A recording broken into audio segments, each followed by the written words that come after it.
শ্বশুর বাড়ি থেকে কি কি দিয়া দিল? শ্বশুর বাড়ি তো গেছিলাম, ওখানে শ্বশুর বাড়ির থেকে দিয়া দিল, আবি জাবি দিয়া দিল, কইলো যে বাড়িতে বিয়া নিয়ে আছে, হ্যাঁ করে নিয়ে খাইবা। ওখানে শাশুড়ি পাঠাই দিয়েছে, আমি তো আর না করা হারি না। ও মা গো, বাবার ওজন গো, কি কি আলা পাঠাইছে। ওই যে কথা আছে না, শ্বশুর বাড়ি মধুর হাড়ি। না দিলে অবশ্য একটু রাগ রাগি করতাম, দিয়া দিছে এই জন্য একটু খুশি। যাই হোক, দেখি এখন কি কি দিছে শ্বশুর বাড়ির থেকে। বাবা ওজন আছে ভালোই, কি দিছে যে। শ্বশুর বাড়ি থেকে দি শুরুতে আনারস দিয়া দিছে। এই যে আনারস, এলো আম, না কি আম, ফজলি আম নাকি আমও দিয়া দিছে শ্বশুর বাড়িতে।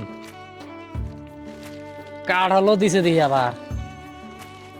যাক ভালো হয়েছে, এই যে জ্যৈষ্ঠ মাসের ফল পাঠাই দিছে।